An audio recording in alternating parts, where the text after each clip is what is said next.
Good morning, students. Now, in our today's class, we are going to discuss about mechanism of breathing, how this takes place so that respiration can be completed for getting energy. Student, breathing is a part of respiration. Respiration depends on breathing process as respiration cannot be completed without breathing because it is a process of inhalation and exhalation, which is also called as inspiration and expiration respectively, in which the oxygen gas from air is taken inside the body and carbon dioxide gas is removed outside from our body. So, breathing is only taken in oxygen and removing out carbon dioxide. That's it. Whereas, by using this oxygen for releasing energy is respiration. Breathing do not depend on respiration, whereas respiration process depends on breathing. We can also say that breathing is a part of respiration. So, students, let's see how this breathing mechanism occurs in human being. Uh, as we have discussed just now that it is completed in two ways. Breathing occurs in two phases. One is inspiration, another one is expiration. Inspiration when the oxygen is inhaled inside the body, and expiration when the carbon dioxide is exhaled out from the body. Here in the diagram I am showing you for what changes occurs in our lungs while we take in oxygen or remove out carbon dioxide. Student, this whole process of inspiration and expiration is depending on concentration gradient. It means that when the oxygen enters, oxygen also enter on the basis of when the concentration gradient is achieved. And how this concentration gradient achieved? That is by the walls of ribs walls and by the help of the diaphragm. As here this muscular structure is diaphragm, which play a vital role during the process of breathing. Now let's see what changes occur during inspiration as well as expiration. Students, here during inspiration, the movement of air into the lungs is carried out by the help of pressure caused in lungs. When there is atmospheric pressure, or we can say that pressure gradient should be negative in this case, as if the pressure within the lungs is less than atmospheric pressure, then only air rushes into our lungs, because the movement always occurs from the region of higher concentration to the region of lower concentration. So, when this area is having less pressure as comparison to atmosphere, then only oxygen gas from air rushes into our lungs through nose. Then when it comes inside the lungs, what changes occurs? The rib walls. When we inhale, you can feel also while understanding this topic that when you take inside the air, you feel that the ribs, these are the ribs. The ribs are actually, these are the bony structure which helps in protecting our lungs. Okay. So these rib, this bony cage, which is just like a cage, this bony cage is a bony structure for protecting our lungs, which is a very delicate organ. So when the ribs wall raise, when you inhale the air, when you take in the air, your ribs wall gets raised up. You feel fluffy like this. Okay, and what happened to your diaphragm for taking in more and more oxygen? The diaphragm contracts. So this muscular goes up, goes to the downside. As it contracts, you are taking this one.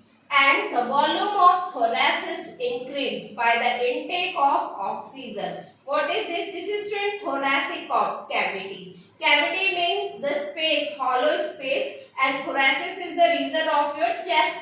Okay, so from neck to chest region, this region is called as thorax or thoracic cavity.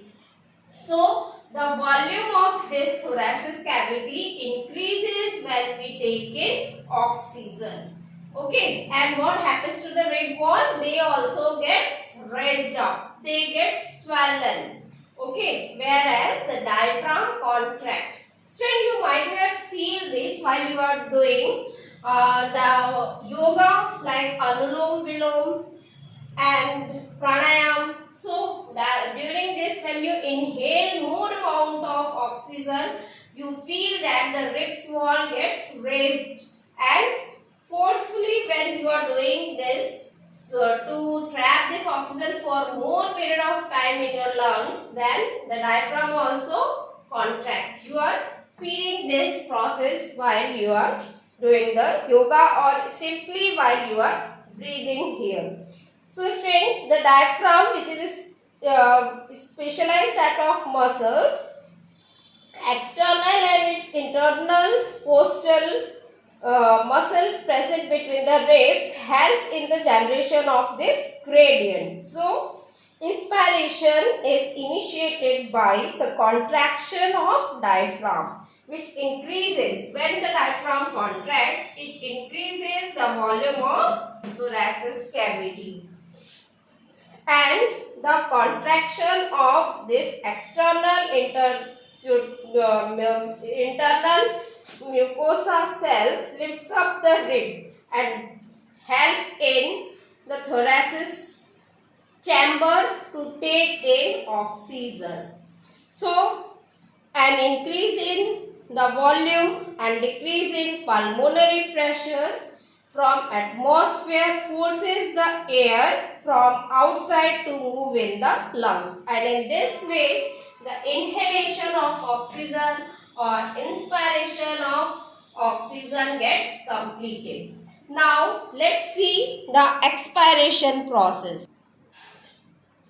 In expiration, students, what happens? It is an activity of relaxation, because relaxation of diaphragm occurs as the diaphragm come relaxed and move upward. We can also say that it comes back to its normal position, and when it comes back, when it goes upward side, what will happen? It reduces the volume of thoracic cavity. Here I have mentioned the volume of thoracic cavity decreases. As the volume decreases here, again it leads to an increase in intrapulmonary pressure above the atmospheric pressure. Means that here the pressure gradient is achieved by decrease of thoracic area due to more concentration of air inside the lungs.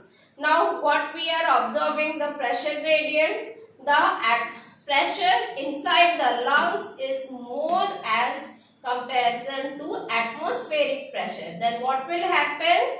It will allow the movement of air from lungs to outside the body, so that air which consists of carbon dioxide gets expelled out from the lungs, because always movement occurs from the region of higher concentration to the region of lower concentration, and here this gradient is achieved due to the volume of thoracic cavity decreased, the diaphragm gets relaxed and move upward. So when it goes upward in a relaxed position, the area of this, the volume of this lungs cavity is decreased.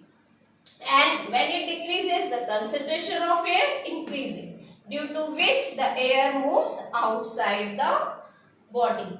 During this expiration process, students, our rib wall also come back to its position. Because of this, we are saying expiration as a relaxation of muscles. Here there isn't any kind of pressure on our ribs, on our diaphragm, on our thoracic pulmonary wall.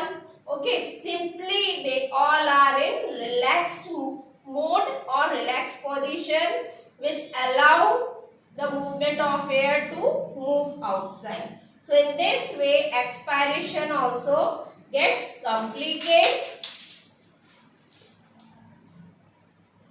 Students, we have the property of, or we can say that the human being have the ability to increase the strength of our inspiration and expiration with the help of our muscles in abdomen. That's why we are doing this yoga, so that we can be fit. We can take in more and more amount of oxygen and take out more and more our excretory product as carbon dioxide from the body. When forcefully we are doing this, it put a pressure on our abdomen also, because of which we are saying that this yoga of Anulom Vilom, Kapalbhati and Pranayam are playing a vital role in becoming fit and giving a proper shape to your body. So students, on an average, a healthy human breathes 12 to 16 times in a minute, in which the volume of air involved in breathing movement can be estimated by using a meter that is called as spirometer. This helps in clinical assessment of our lungs functioning by the help of spirometer. And in this way, the breathing gets completed as inspiration or inhalation of oxygen into the lungs and expiration or exhalation of carbon dioxide out from our lungs. This is all for today as mechanism of breathing. Please note down, please draw the diagram, note down this and write down at least 5 points of difference between inspiration and expiration in your homework notebook. Thank you and have a nice day.